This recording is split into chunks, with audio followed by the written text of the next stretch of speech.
means in English? Who knows? Okay. You know? What does it mean, Prabhu? Only Harinam is only the removal of all things, all. Yes. Harinama, Harinama, Harinama. 3 times. Chant the holy name. It's emphasized 3 times. They say when you say something 3 times, that means absolutely. Eva Kevalam. Only one, only way. Kalo Nastyeva. What is that? No other way. In this Kali Yuga, there is no other way in this age of Kali. 3 times again. Kalo Nastyeva. Nastyeva, Nastyeva. Gatiranyata. It's the only way. You may do many things in life, but this chanting of the holy names is the only method in Kali Yuga to achieve perfection. Everything else is to support the chanting. You can, of course, attain pure devotional service through other paths, but this in Kali Yuga, this is the way given by the Lord, given by Lord Chaitanya. This is the process. Whatever other service we do, which is wonderful, should be accompanied by the chanting of the holy name. Bhakti Siddhanta Maharaj said that unless the other services we do, if they do not help us to develop a taste for the holy name, are actually impediments on the path of devotion. We don't want to discourage anyone, of course. It takes time. It takes time. But the primary process for all of us is chanting the holy names. If the Guru tells you something else, that's okay. But otherwise, this is the general process for everyone. Chanting the holy name. Hare Krishna. So, is that okay? Any questions? Finished. There's nothing else to say. Everything's there. Just chant Hare Krishna. Right? What more do we need? Well, we need prasadam. So, you have another mantra you need to know. Shari Radha Vidyaja. That's not so essential. Honor prasadam. I thought tonight we'll try to speak a few words on Sri Upadeshamrita. I think can you see if there's, I think I brought a copy in here. Check and see. Should be one. Books. Nectar of Instruction. Yeah, there it is. You probably have a different edition. Most of you have probably seen this book. You may have this book. You may have read this book.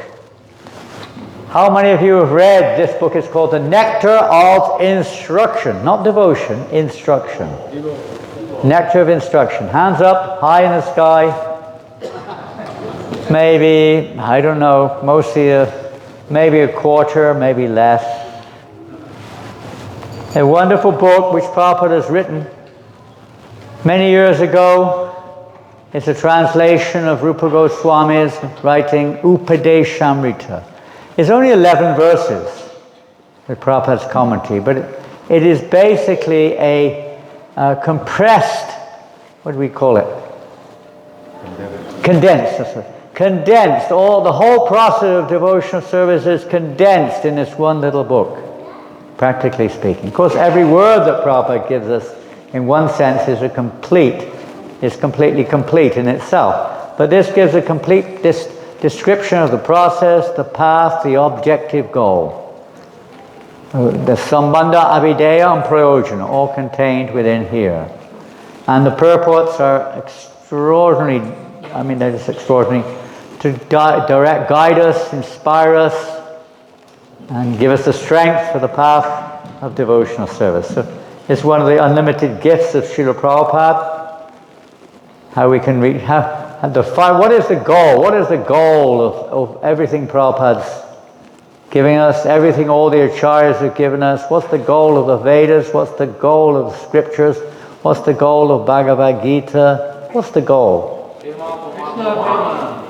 Prema Pumarta Mahan. Who said that? I heard a beautiful statement. There we have it. Prema Pumarta Mahan. That's the ultimate goal. It is not liberation. It is not even to be a pious, religious dharmi. It is certainly not sense gratification. Most people probably think sense gratification is the goal of life, is it? to enjoy your senses, right? Fill the belly, fill the bank account, whatever. Enjoy yourselves. You need a bit of economic development usually for that. So, money, many people's goal of life is to get a good job, a good family, a lot of money if you can, and try to enjoy yourselves for the moment that we're in, more or less. But there's so much fear in this world. Even if we have all those things, we never get free of fear or stress or the threefold miseries of this world. You can't avoid it. Can anyone guarantee they're not going to get old? Anyone in this room brave enough to put their hands up and say, well, of course, we're talking in a normal course of events, not when someone prematurely dies.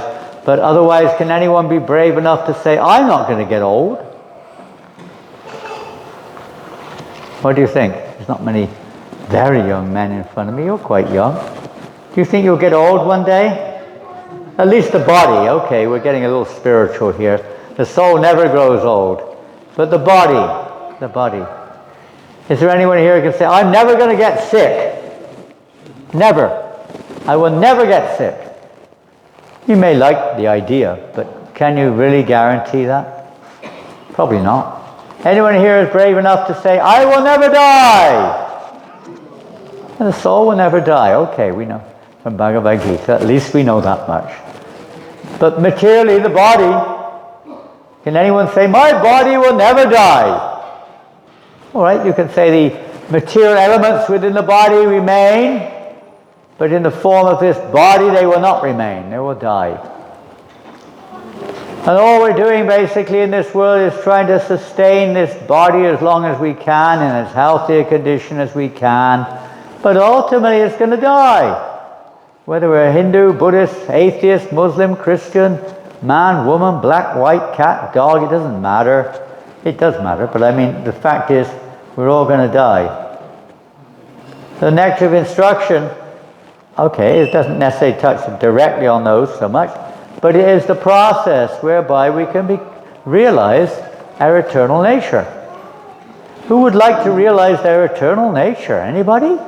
One person only. Oh, 2, 3 or 4, 5 or 6. Most of you are not sure. It sounds a bit funny. Eternal nature. Yes. I don't know if I believe in all that stuff. Anyway, we're going to read one verse tonight. But before we do that, I think next week Kartik is beginning. Is that correct? The month of Kartik? What date? November what? October. October 6th, is it? That's what? Next week? Next Sunday? Next week. Monday. A week Monday, is it? Not next week, the week after, huh? 8 days time, huh? So very soon the month of Kartik is coming. And this is a great month for spiritual life. Every day is a great day for spiritual life. But this month particularly is like Prabhupada says, that sometimes a company gives special discounts at certain times, special offers. You can get the same thing a little cheaper, you know. Or you get 2 instead of 1. So during the month of Kartik you can get extra. How many? Sometimes it's said, sometimes I've heard 1,000 times benefit. But that's especially in Vrindavan, if you happen to be in Vrindavan. But wherever you are, you're definitely going to get a lot of benefit if you make an extra effort during that month to perform devotional service.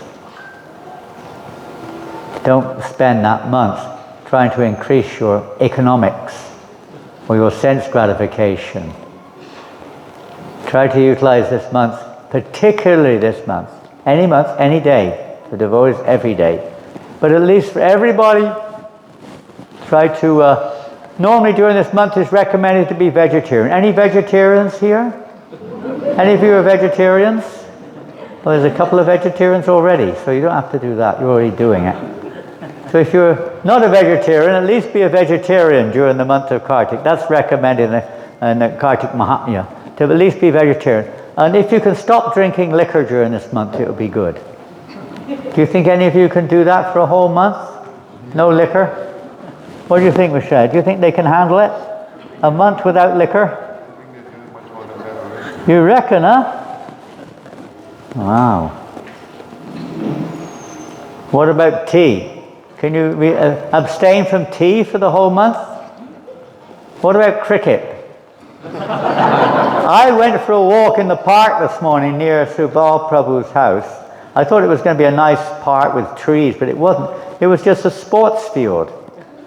And there, of all things, I thought I was back in England. All the American boys were playing soccer, football we call in English, not the American football, the English one. You know, soccer with that round ball, you know, you kick it into those goals. And then I went to the next field, and it was all Indians there playing cricket. There was a cricket match going on, some big-time cricket match. They come from all over New Jersey to play. So, you know, do you think you can give up cricket for a month? What do you think, boys? Huh? Maybe. Watch it. That includes watching it, by the way. That's an austerity. You have to do something. Don't just say, Namam Ishwaram Satchidananda Rupam Asat Kundaram Gokule Vrajamanam. You sing that too, every night. It's in the evening. It's supposed to be sung in the evening. We always used to sing it once a day in the evening, and that's what it states. Prabhupada states that anyway. Particularly this month is for everyone who wants to make spiritual advancement, especially for those who are not following very strictly the process of Vaishnava behavior. It's a great month to make tremendous progress in that direction. So that being said, we'll put that aside for now. We're going to ask a question. We've just finished a campaign. You know what a campaign is? What was that campaign? In Iskcon, worldwide campaign. Bhadra, the Bhadra Purnim campaign, I suppose you could call it. And what did that entail? Distributing Srila Prabhupada's Srimad Bhagavatams widely all over the world. I can't remember, what was the target this year? 68,000 was it? Or was it 100? I can't remember, I got muddled up. I think it was about 68,000. And I'm sure you did a lot of those here in New Jersey, huh? What was it, 31,000 in New Jersey? I just spoke to Singeshwar Prabhu. I think your community distributed 31,000 Srimad Bhagavatam sets. Is that right? Not bad, huh? Not thousands. Pardon? You got to remove the zeros. Huh? You got to remove the zeros.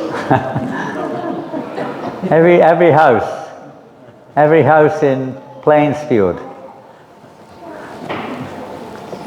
I'm sure you all are aware, I don't know if you're aware of it, but it's a great opportunity. How do we advance in Krishna consciousness? If you want to advance spiritually, if you want to advance materially, you know what processes you have to do. Work, make money, get a good job, get a qualification, and whatever it is. But what do you have to do to make spiritual advancement? What do you have to do? Now come on girls, you're all quiet. What do you have to do? Pardon? Shravanam Kirtanam Vishnu Smaranam Padasevan. Okay, very good. What's behind all of that? It's not just hearing, chanting, remembering. It's Vishnu or Krishna. So what does that mean? Pardon? Okay. Glorify Lord Krishna. Very good. Very good. That's sort of English version of what you said, Shravanam Kirtanam, hearing and chanting the glories of the Lord. And what is that, ultimately, what does it mean? Engaging in devotional service. What does that ultimately mean? Please, thank you so much, Prabhu. What's your good name? What a wonderful name you've got, Prabhu. Hari Bol. Thank you. Pleasing Krishna. It's not just an activity. Here, Krishna, take this. No, it's with the attitude, isn't it? The favorable attitude, isn't it? Devotional service has to be, Rupa Goswami says, It's not just about avoiding material things. It's not even just cultivating activities which we call devotion. Anukula. Anukul means favorably. And what does that mean in terms of Krishna? It means in the mood, the attitude. It's the attitude. Prabhupada writes right at the beginning of this book. I'll read it to you if we can find it, of course. Right in the preface, Prabhupada says here, I think it's in the preface. Advancement in Krishna consciousness depends on the attitude of the devotee. The attitude. What is that attitude? To please Krishna, isn't it? Not just to please. In the beginning, we may obviously have a certain element, if not a lot of, at least some of, a desire to satisfy ourselves. It's quite natural. And in the absolute sense, in one sense, that happens automatically, without asking for it. But we may be wanting, what about me? What about me? I like this, I like that, I want this, I want that. We naturally have that in the beginning. But the process to gradually purify ourselves of this mentality, this seeing ourselves in the center, isn't it? As the enjoyer. The process of Krishna consciousness is mentioned in the Bhagavad Gita. There's a famous verse, it's in the 5th chapter of the Bhagavad Gita, the last verse of the 5th chapter, I believe. Bhoktaram yagatapasam, is that right? Last verse? Sarvalokamaheeshwaram suridam sarvabhutanam gyatvamam shantim vichati. It's not exactly talking about love of God, it's talking about those who want to be freed of the miseries of this material existence, birth, death, disease, old age, and so on. What do we have to do? What is the process? Peace, Prabhupada called this the peace formula. Those who want to be peaceful, freed of the pangs of material existence. What is it we have to do? Or what type of attitude do we have to work in? Krishna is the? Pardon? He is the benefactor. That means, in one sense, everything should be done for him. Not just the fruits of the work, but the work we do also. He is the enjoyer of everything. He's meant for his enjoyment, his pleasure. In love, anything which has real love, at least remotely connected to it, means that we have to please the object of our love, the person whom we're supposedly loving. We do it for them. Ladies will cook what the husbands want. The husbands will try to do what pleases the wife, give her the flowers or the jewelry or the saris or whatever they wear that they like, protect them. We try to do that which pleases the other person, not even considering our own, we could say, our own pleasure within it. That comes automatically, and particularly in devotional service. So Krishna is meant to be the enjoyer. The more we live our lives with that in mind, the more we'll be happy, actually, believe it or not. Even though you may think, well, that could be for me, why should I give that to Krishna? But you offer it to Krishna, you get unlimited returns. Not in terms maybe of a bigger wage packet, but what's the point of the money anyway? It's only to make you try to get some pleasure, isn't it? The money itself is absolutely useless. Unless you can do something with it, isn't it? What's the use of a big pile of money? You can light your fire maybe. But you can't eat it. Can you? You could dress in it, I suppose, if you stick it all together. But it's pretty much useless. Unless it has, value to purchase something, isn't it? Food or clothes or some gadget or some form of sense pleasure. Pay a trip to somewhere or join a club or something, go to a cinema or something. It has no value otherwise. It's not the money we want, it's what we can do with the money. And what is the point of all these things? We want to be happy. We want to be happy inside. That's all we want. Inner happiness. Whatever it takes. So if we can get that, as Krishna says in Bhagavad Gita, Yavanatu Tapane Sapatakam Prodike, That all purposes that are served by a little pond are automatically there in a great reservoir of water. Similarly, one who knows the purpose behind the Vedas, it doesn't need anything else. You know everything. Hideshya yeshu tapasu chaiva daneshu yat punya palam pratishtam. One who takes to this path of devotion is not devoid of the results of any other path. Because all the paths are meant for self-realization or for happiness, liberation, whatever. Everything is there within the path of devotion, full satisfaction. So I'm going to read text number 7. So actually, just to mention, I believe, Singeshwar Prabhu just told me the community distributed in the last month. And we don't have a record apparently of the whole period. The Bhadra campaign starts on Gopanim, and it goes right through to Bhadra Purnim. So that's 5 or 6 months, I believe, at least 5 months. And now we've just started another campaign. So it'd be nice if you could see if any sets were distributed in those first 4 or 5 months. Add it all together and submit your score. You've got 2 days left. If you have 2nd of October is the deadline to submit your score. And now we're in the Live to Give campaign. What is the Live to Give campaign? Okay, most of you probably didn't take much part in the Bhadra campaign, but at least you can take part in the Live to Give campaign. Because by taking part in these programs, we please Krishna. This is pleasing to Krishna. This is anukulyena.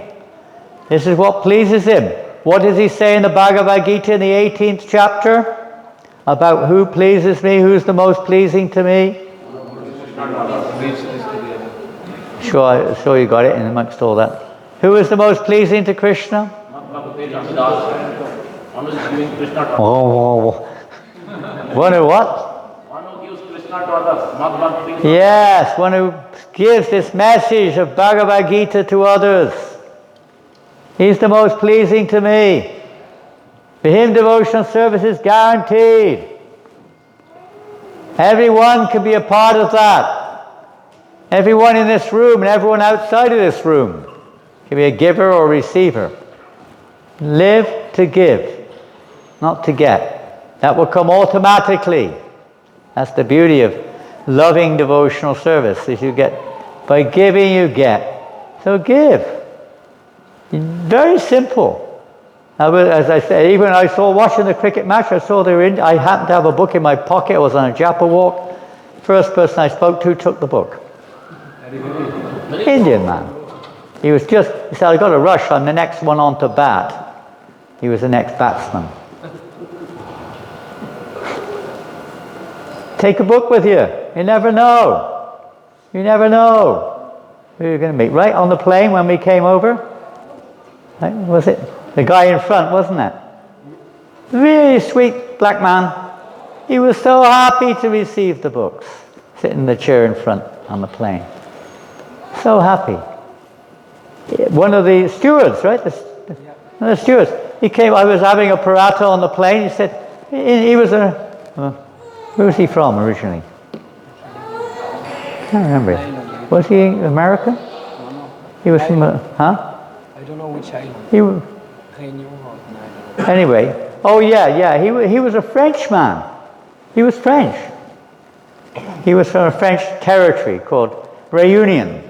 It's out in the Indian Ocean there. A lot of Indians live there, by the way. And he knew what prayer. He said, is that a paratha? I said, most Westerners don't know what a paratha is. He said, is that a paratha? I said, yeah. He said, oh, I know those from Réunion. And he was a nice man, so he gave him a perfection of yoga. And then also a cookbook. He said his wife likes yoga. Frenchman. And one of the hostess, steward, whatever you call on the plane. Nice guy. He took both of them. Like that, you carry some books with you. Don't be lazy. And this way you please. So simple, isn't it? You might give one to someone you meet in the shop or one of your friends. If they give a donation, that's nice. It's good for them. They get benefited. Even if they don't, if they take the book, it's good for them. Try to be a part of the Live to Give campaign. Singeshwar Prabhu Every single devotee in your community can take part. It's a simple. Okay, Bhadra Pranim's a little more challenging, a whole Bhagavatam set, but we can understand that. Not every one of us has got that flair or that urge, but at least a Bhagavad Gita, not so difficult. You can at least find. How many devotees are in this room? 150, 200? How many? Pardon? 200 something maybe? If everyone did one Bhagavad Gita a week, how many would that? Say there's 240 in this room. If everyone did one book, can anyone work out how many that would be in a week? 240 times 1. Can anyone calculate that? Has anyone got a calculator?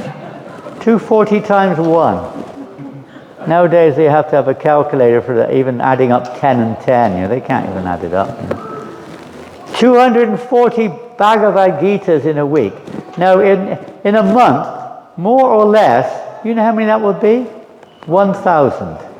More or less. Isn't it? And if we do more, of course it's more. But one Bhagavad Gita a week is not too much. Is it possible? Singeshwar says it is possible. So it must be possible. Anyway, I'm just giving some encouragement, I hope. This is the way the movement will spread. You can't expect one or two persons to do everything. So I'll read text 7, the famous verse. Om Jnanatimrandasya Gnanjana Shalakaya Chakshurmalatam Yena Tasmai Shri Gurave Namah Shri Chaitanya Mano Bhistam Stapitam Yena Bhutale Swayam Rupagata Mayam Dadati Svapadantikam. We'll leave it there. Time is running fast. Syat Krishna Nama Chalitari Visitatva Vidya Pito Patapta Vasanasya Narochikanu Kinvara Radha Nurinam Kalu Saiva Jushta Svadvikramad Bhavati Tat Gadamula Hantri. And some of you know this verse, but not many. If you don't have this book, it's an easy one to read. It's maybe a little heavy in some ways, but easy to read. Doesn't take long. It's really a valuable little book. I'm sure you've got them in the bookshelf. I've got 2 available here if you want afterwards. The holy name, character, pastimes, and activities of Krishna are all transcendently sweet, like gulabs. Is that what Rupa Goswami says? Almost. What does he say? Sugar candy. Sugar candy. Sweet, like sugar candy is sweet all over, isn't it? It's not like the outside is sweet and the inside is not, or vice versa. Sugar candy means all sweet. Completely sweet. Although the tongue of one afflicted by the jaundice, everyone knows what jaundice is, I think. In this case, it's being compared to the jaundice of avidya. What's avidya? Ignorance. This whole material universe is covered by ignorance. We're all covered by ignorance. We may be a little bit of knowledge now, but still there's ignorance is there. Realization of one's identity, one's relationship with Krishna, the nature of God, the process to realize that nature of God and so on. All different types of knowledge which are almost devoid in human society nowadays. You don't learn any of this at university, do you? Do they teach you really who you are? Do they really teach us what is karma? Why are we in the situation we're in? Do they really teach us how the material universe works? Do they really teach us who the Supreme Being is? They don't even recognize one. What's beyond this material? What happens to you when you die? Not really. Just ignorance. They don't know. Simple as that. One calls oneself a teacher, but one doesn't know the basic foundational principles of knowledge, what to speak of the realized aspect of knowledge. And even they don't know the nature of knowledge. Prabhupada describes knowledge in a different way in some places. He describes knowledge as being to understand that nothing belongs to me. Everything belongs to God. One sees everyone in an equal way, because everyone's a spirit soul. One treats others' property as stool in the street because it doesn't belong to us. We don't think, oh, let me get that. It's not my quota. And one sees, if you're in a male body, one sees all women as one's mother. Prabhupada said, this is knowledge. Another angle of knowledge. It's not the description given in the Gita. There are many angles of knowledge, but knowledge in the Bhagavad Gita begins with humility, which means accepting I don't know. Submissive, inquiry. So here we see ignorance. Everyone's covered by ignorance. And when you're covered by ignorance, you can't understand the truth. Similarly, one who has jaundice cannot taste anything sweet. We can't taste it. It tastes pretty bitter, actually. Even sugar candy. It doesn't taste nice when you've got... How many of you have had jaundice? Don't be shy, I've had it. Anyone had jaundice? Quite a few of you, different degrees. Everything tastes bitter. Nothing tastes sweet. But it is wonderful, Rupa Goswami says, it is wonderful that simply by carefully chanting these sweet names, this is the key line, by carefully chanting these sweet names every day, and here Prabhupada says every day, he's very lenient there. In one sense it means constantly, but Prabhupada says at least every day, regulated. A natural relish awakens within his tongue, and his disease is gradually destroyed at the root simply by chanting. Because you're calling upon Krishna. Krishna, the more our attitude is sincere and favorable, then the more Krishna will reveal himself and remove the ignorance. It's Krishna who removes the ignorance. We have desire, but we can't make it go away. Desires for material things are always coming like anything. But if we have that desire and we follow the process, by the mercy of the pure devotee who gives us the process, then by Krishna's grace, that ignorance is removed. Lord Krishna's holy name, qualities, pastimes, and so forth are all of the nature of absolute truth, beauty, and bliss. Naturally, they are very sweet, just like sugar candy, which appeals to everyone. We may not take sugar, but most people, especially children, they love the taste of sugar, isn't it? Pretty much. You get exceptions, but more or less everyone likes the taste of sugar, the sweet taste. People spend so much money on sweets and biscuits and chocolates and ice creams and sweet drinks, isn't it? All kinds of sweet food. Of course, in the Hare Krishna movement, we're very austere. We don't take sweets hardly at all. Is that right? I don't think. The Hare Krishna movement's famous for its austerities in eating, isn't it? I mean, you only take halava and gulabs and sandesh and rasgul and sweet rice. And now you have all your cakes and creams and biscuits and what have you. We don't really take sweets at all, do we? We don't eat sweets, right? Huh? We don't eat sweets, do we? Huh? Who said that too much? Come on, spoil sport. Spoil sport. Prabhupada said no. We don't eat sweets. We honor them. We honor Krishna Prasad. Isn't it? Krishna's mercy, Krishna Prasad, we offer it to Krishna. He likes sweets also. If he didn't like sweets, how could we like sweets?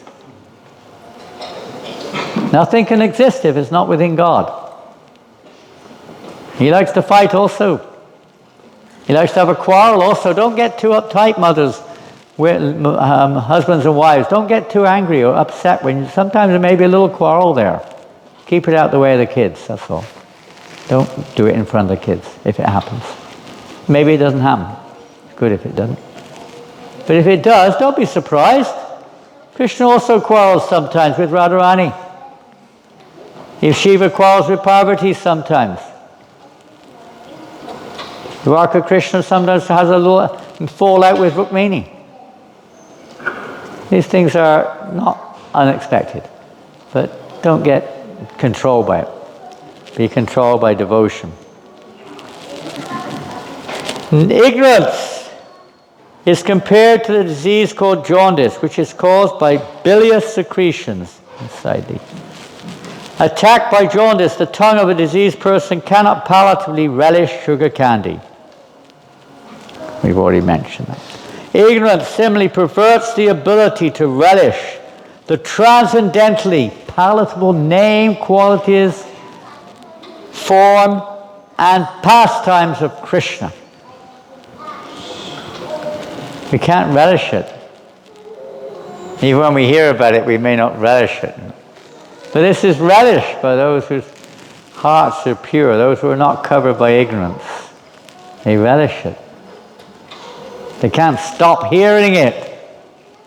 They want to hear more and more and more and more. Just like, a person is addicted to something, they want more and more and more and more. You have to become addicted to hearing Krishna consciousness.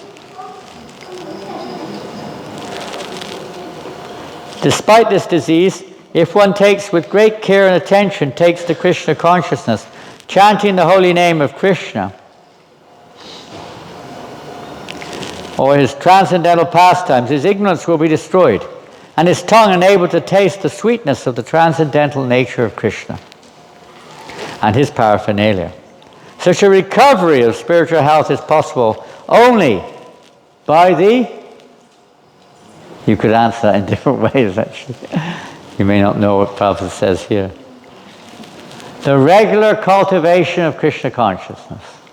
Regular. It has the twofold effect of, when we're engaged in devotional service, you cannot be engaged in mundane activity. And by engaging in devotional service, it helps us to develop that taste for hearing and chanting about Krishna. Let me see, we're not going to be able time to read all of this. Okay, so Prabhupada, I'll just read a few bits and pieces. This Krishna conscious movement is being spread all over the world just to remedy this gross ignorance. That's what it's for.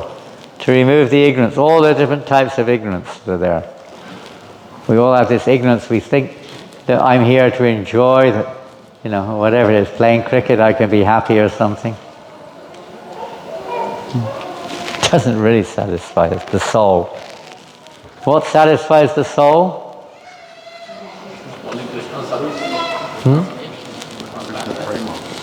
Krishna Prema, ultimately, what does it say in the Bhagavatam in the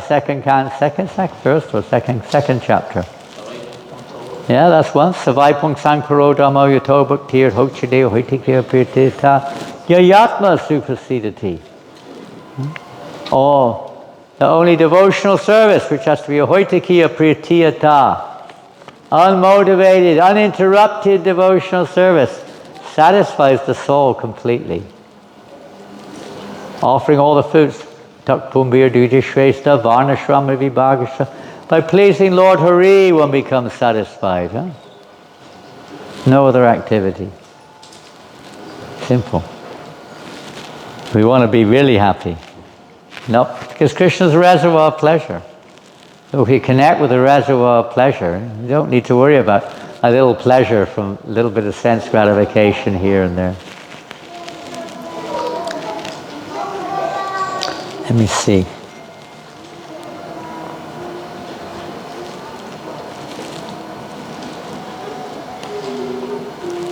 Well, but of course he emphasized here the chanting of the Maha Mantra, obviously, and the different stages in chanting the holy names. There are different stages. We want to progress to the stage of Shuddhanam, pure devotion, pure chanting. We follow the process, especially given by a Shuddhanam Bhakta. He gives us the process whereby we can grow in that direction. Just simply chanting is not enough. We have to follow the guidance of the pure devotee of the Lord. The conclusion is that in order to get relief, fallen material disease, one must take to the chanting of the Hare Krishna mantra.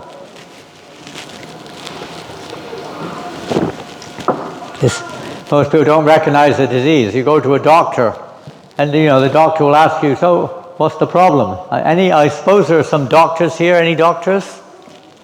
Where's Sarabi? Is she here tonight? Is young Sarabi here? He's right on the other side there. She's going to become a doctor.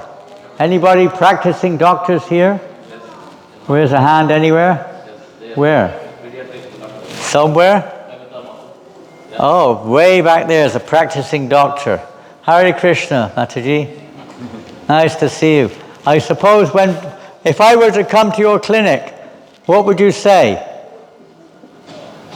I mean, I'm not talking how you might say Hare Krishna, but I mean, in terms of being a doctor, I'm a patient, what would you say?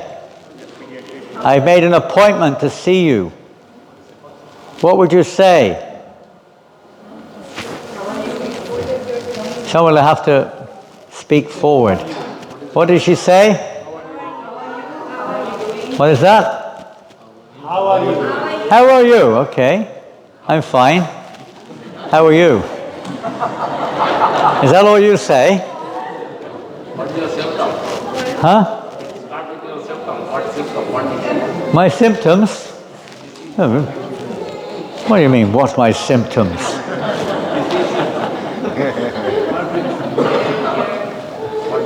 How can I help you, maybe? You're feeling some sickness? Are you sick? No. Obviously, if a patient, you probably think they're a bit crazy by now, They should need to see a different type of doctor. But they say, yeah, I've really got a problem. I've got a terrible headache. It's been going on for weeks on end, I don't know what to do about it. So then you'll start looking at, what's causing it, right? Let's have a look at that. Let's test you. Maybe you have to have a blood test even. We don't know. But let's at least have a look, different things. You'll inquire about, what other symptoms are there and so on. But if I were to come into your clinic and you said to me, what's wrong? Are you some problem there? Yes, doctor, I have a terrible problem. I don't know what to do. Absolutely I'm so sick. You won't believe it. Well, tell me something about your sickness. Doctor, I think I am my body. You wouldn't think that's a sickness, would you, really? In fact, you might think it's a sickness to think you are not your body. You think it's crazy guy. No. You might call the psychiatrist or something. They don't think about it. This is our disease. We think we're the body. It doesn't make sense from a medical point of view, you can say, but this is the real disease. When we have knowledge of our identity, knowledge of the various truths or tattvas, then there is no more purpose to be served. Of course, we have to realize it and live it, but there's no more knowledge to be obtained. We just have to put that into practice. All the problems will be solved. And particularly is the chanting of the holy name. The Krishna conscious movement is especially meant for creating an atmosphere in which people can take to the chanting of the Hare Krishna mantra.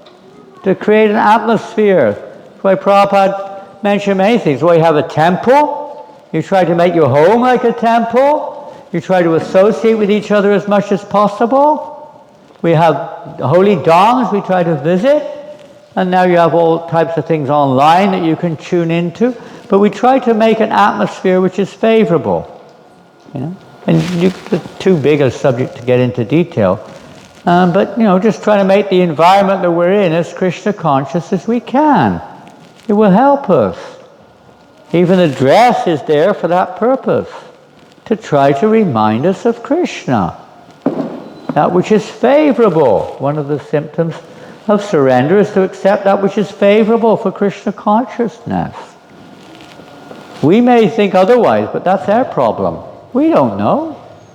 We're just seeing it from our own perspective. It's So we hear from a representative of Krishna, an atmosphere in which people... Prabhupada also talked a lot about... What's happening there? Am I going to be like suddenly disappearing behind the curtain or something? Maybe time's up and sort of wind you out, you know.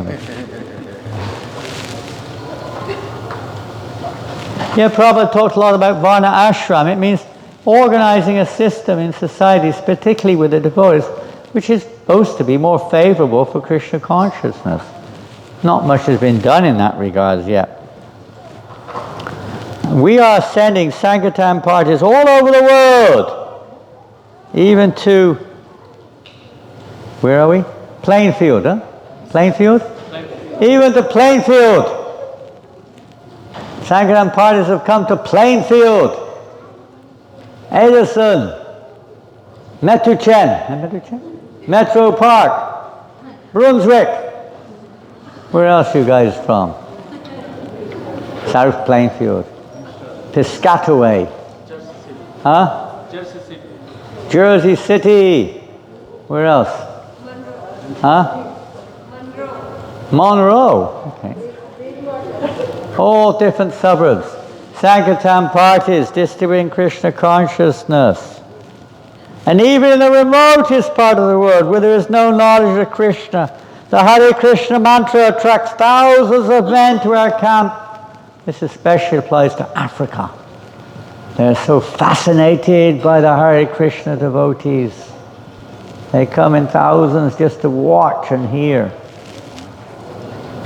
In some areas, people begin to imitate the devotees by shaving their heads and chanting the Hare Krishna mantra only a few days after hearing the mantra. This may be imitative, but imitation of a good thing is desired. They'll gradually become Krishna conscious. If one is sincere, he's initiated. Then he goes on with his bhajana kriya and so on, giving up all unwanted things and regularly practicing devotional service. This removes what's called the anarthas, or all these material desires in our heart as a result of ignorance. And gradually one becomes attached to Krishna consciousness. And when we're relieved of all unwanted things, he becomes fixed in devotional service, attached to the devotional activities, and then ecstasy begins to develop. This is the process. Bhava. And then eventually, prema pamartha mahan, love of God, awakens. It's not manufactured, it naturally awakens. Hariva! It naturally awakens in the course of practicing devotional service.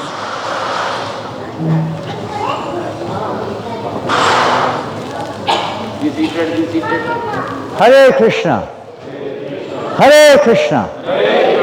Krishna Krishna. Hare Hare. Hare Rama. Hare Rama. Rama Rama. Hare Hare. Hare Krishna. So what are we going to do? What are we going to do? Questions? Huh? What are we going to do? You're going to chant, but questions, right? Chant what? What are we going to chant? Questions, right? Questions? Questions. Questions? Any questions?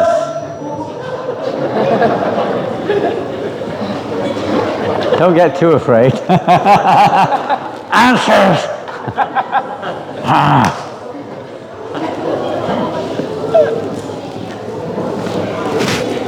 No questions. Yes, there's a question. You need a microphone. Maharaj, how do we develop the taste if we don't have the taste? If we're jobless for life? Oh, maybe I didn't mention how to develop a taste. Well, if I have a taste, I'll let you know, okay? If ever I develop one. Lord Chaitanya Mahaprabhu said, I have no taste. Why? Lord Chaitanya said, I have no taste for chanting the holy names because of Chaitanya Charitamrita, come on. Because of what? Patitam I'm fallen. Huh? Well, he's fallen, but he says specifically, Prabhupada, you can read it in the last chapter of Chaitanya Charitamrita, because of offences. The offences are manifold. And they include, I mean, you can look at it in different ways. The offences against the holy name, different kinds of anarthas, material attachments are there. Bhakti Siddhanta Maharaj said it depends on the degree that we are emphasizing devotional service or absorbed in material thoughts. Depends how much you're going this way or that. The more we focus on the spiritual side, then the more we become purified of these coverings, this ignorance, this avidya, this jaundice, which causes us not to taste the sweetness of the holy name. So how do we, that's one thing, to focus on the process of devotion. It takes time. We just briefly heard that just now, the process of gradual evolvement. That's one thing. What else do we say? Prayer. We have to realize that this is not within our personal grasp. If we have a sincere desire for something, what will you do? You'll endeavor for it. You'll endeavor for it. And usually you'll go to somebody who can help you to attain it. So you can pray. Prayer. Don't think that it's within the grasp that we can personally remove all these material coverings, or that we can force the awakening of love of Godhead. We have to be sincere that we want it. Now, how does that develop? In the association of those who have it. So association is very important. Very important to associate with devotees. If you want something, you have to go to somebody who's got it. If you want money, you're useless going to a beggar in the street. You have to go to somebody who's got it. That's why the importance of sadhu sangha is so much emphasized in this regard. The association of devotees. Then we have to take the advantage of that association, not just sit there like a dummy, but we have to take advantage of that. We have to hear and apply what we hear, the medicinal process. Like if we go to our doctor, I think she's got an appointment. The doctor's left us already, has she? I think many devotees here fallen sick during the class. They're all outside now. The doctor has to go and cure them. But, you have to hear what the doctor says. You don't just go to the doctor. That's the right thing to do if you're sick. They give you medicine. You have to take the medicine, don't you? And if they say, don't do this, this, and this, but you still do this, this, and this, then what can you do, You have to take the medicine, but you also have to follow the prescription and the do's and don'ts along with it, So many things are there. But these things, practice what we receive sincerely. Try to be sincere. Prayer. Associate with those who advance devotees, and try to spend as much time as you can. If we really want, we try to maximize within reason, not ignoring our family, not ignoring our duties, but whatever time we have, try not to waste it. Try to maximize that in devotional practices. And Krishna will see your sincerity.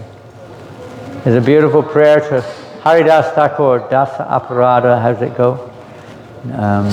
Jena Hridayena Pashe, Kripakari Mahaprabhu, forgotten. Anyway, it states that, my dear Lord, this is Haridas Thakur praying, my dear Lord, please will I chant your holy name. May I develop a relish for chanting your name and not be affected by the offenses while chanting. As long as those offenses there, we will not really get a taste. Or maybe a sporadic taste now and again, but not a permanent one. But these offenses, inattention being the most common one, you could say. So we make sincere endeavor to be attentive while chanting. Try to hear the name. We won't do it tonight. Every night this week we've been chanting a round of japa. It takes too long to do it now. But this chanting together attentively the holy name is a very powerful process. Or alone if you're at home. But try to hear the sound of Krishna. It may be a mechanical endeavor, but that will evoke Krishna's reciprocation.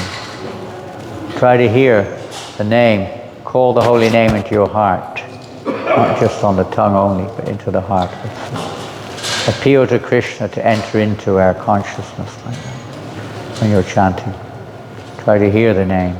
Put everything else aside. Put it aside, at least for that period of time.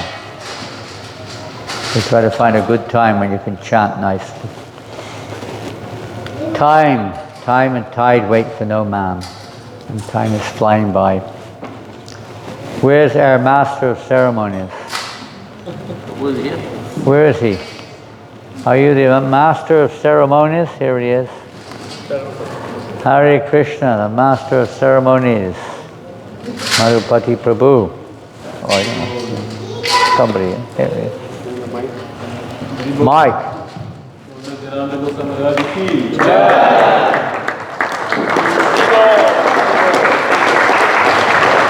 Hare Krishna.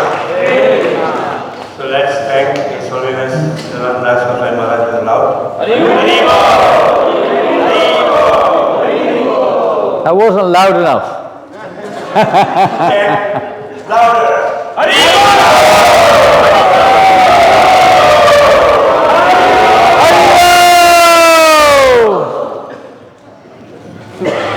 Thank you. So please do it. Don't just say Hari Bol. Chant the name of the Lord. We're not the Hari Bol movement, that Prabhupada said one time. We're the Hare Krishna movement. Thank you all for coming.